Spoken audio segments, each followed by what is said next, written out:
તાપી જિલ્લામાં સરપંચો પોતાના સત્તાના નશામાં ચૂર થઈને બેફામ બન્યા હોય તેવું જોવા મળી રહ્યું છે।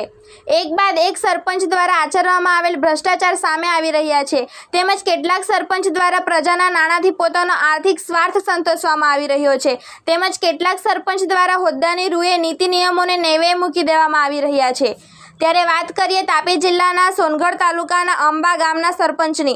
આંબા ગામના સરપંચ રાહુલ ગામિત દ્વારા ખેતરમાં બોર કરી આપવાના બહાને અંદાજે 7 લાખ કરતાં વધુ રકમની ઉઘરાણી કરવામાં આવી હતી।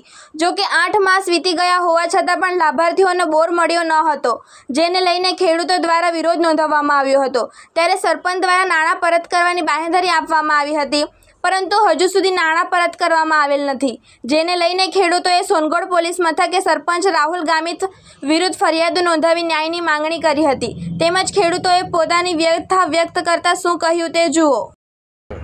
મારું નામ ગમનભાઈ દેજીભાઈ કોકણી, ગામ આંબાનો હું એક વડીલ તરીકે અમારા ગામની અંદર સરપંચ શ્રી પિલાજીભાઈ રાહુલભાઈ પિલાજીભાઈ ગામિતે અમારા પાસેથી પૈસા એક સિંચાઈ યોજના માટે સ્કીમ છે અને તેના માટે 12,500 રૂપિયા એમ કરીને એણે ઉઘરાવ્યા, પરંતુ 1 વર્ષ થઈ ગયું પણ હજુ સુધી કોઈને નાણાં કે બોર કરી આપ્યા નથી। જે બાબતે અમે પ્રથમ તાલુકા પંચાયત ન્યાય સમિતિમાં અરજી આપેલી, ત્યાં અમને 4 ચેક આપવામાં આવ્યા હતા અને તે બાબતે અમે ચર્ચા વિચારણા કરી। તેઓએ કહ્યું કે 20 તારીખ સુધી ઓક્ટોબરની 20 તારીખે સુધી હું પૈસા આપી દઈશ એમ કહ્યું, પણ તો 20 તારીખ સુધી આપ્યા નથી, જેથી કરીને હાલ અમે તાલુકા પંચાયતની અંદર પોલીસ સ્ટેશને અરજી આપી છે અને સાથે આગળ કલેક્ટરમાં એક અરજી આપી છે અને આ રીતે અમે કાર્યવાહી કરી છે। મારું નામ વિજયભાઈ ગેલુભાઈ કોકણી, આંબા યુથ ગ્રામ પંચાયતનો સભ્ય। આજથી 1 વર્ષ પહેલાં અમારા ગામના સરપંચ શ્રી રાહુલભાઈ પિલાજીભાઈ ગામિત ગામના લગભગ 77 જેટલા બોરના નાણાં પાણીની સિંચાઈની યોજના માટે ઉઘરાવેલા, જે અમારા 5-6 મહિનામાં તમને બોર થઈ જશે એવી બાંહેધરી આપેલી, પણ આજ સુધી એણે પરત પૈસા કે બોર કરી આપવામાં આવેલ નથી। એટલે જે કાર્યવાહી માટે અમે પોલીસ સ્ટેશનમાં પણ એક અરજી આપેલી છે, એ કોર્ટમાં પણ લેખિત ફરિયાદ કરેલી છે, પણ હજુ એનું બાંહેધરી આજ સુધી આવ્યું નથી કે એફઆઈઆર ફાળવવામાં પણ આવી નથી। કેટલા રૂપિયા ઉઘરાવવામાં આવ્યા હતા? 12,500। કેટલા લાભાર્થીઓ હતા? 77। આ અંગે તમે પોલીસ ફરિયાદ કરી છે? હા, કરેલી છે। કોઈ ચેક આપવામાં આવેલા હતા? હા, 4 ચેક આપવામાં આવેલા હતા 4 વ્યક્તિના નામે।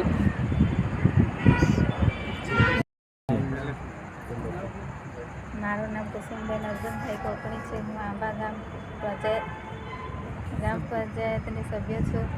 અમારા જે સરપંચ રાહુલભાઈ છે એ અમારા ગામમાં જે બોર કરાવી આપવા ખેતી માટે કહીને જે લોકો પાસેથી 12,500 લઈ લીધા છે એ પાછા પરત કરતા નથી, એટલે અમે અરજી આપી છે।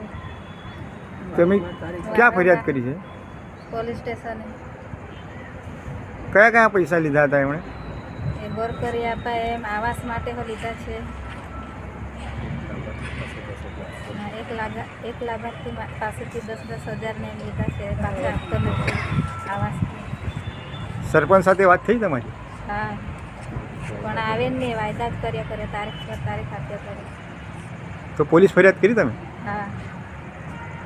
કુકરમુંડાના ફૂલવાડી ગ્રુપ ગ્રામ પંચાયતના હાલના સરપંચ વનિતા ગજેન્દ્ર પાડવી અને માજી સરપંચ ગજેન્દ્ર પાડવી દ્વારા સફાઈ અને સ્વચ્છતાની યોજનાઓમાં ગેરરીતિ આચરેલ હોવાની ફરિયાદ સાથે સ્થાનિકોએ વિરોધ નોંધાવ્યો હતો અને સરપંચને પદ પરથી દૂર કરવામાં આવે તેવી માંગ સાથે ગાંધીનગર ગ્રામ્ય વિકાસ કમિશનરને સંબોધતું આવેદનપત્ર પાઠવવામાં આવ્યું હતું।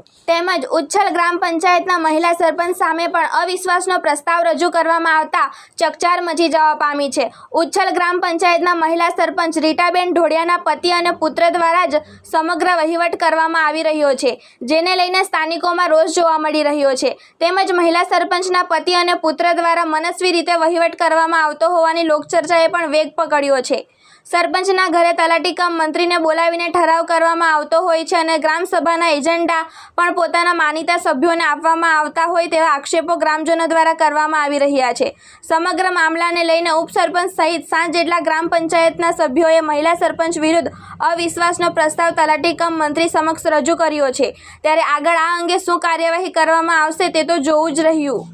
તેમજ થોડા દિવસ અગાઉ પણ વ્યારા તાલુકાના બોરખડી ગામના મહિલા સરપંચ સુનિતા અજીત ચૌધરી દ્વારા એક યુવતીના માથાના વાળ કાતર વડે કાપી નાખવામાં આવ્યા હતા અને જાહેરમાં તેને અર્ધનિર્વસ્ત્ર કરી દેવામાં આવી હતી, જેને લઈને પોલીસ ફરિયાદ નોંધાવવામાં આવી હતી. જોકે હાલમાં મહિલા સરપંચ સહિતના ગુનેગારો ખુલ્લેઆમ ફરતા જોવા મળી રહ્યા છે.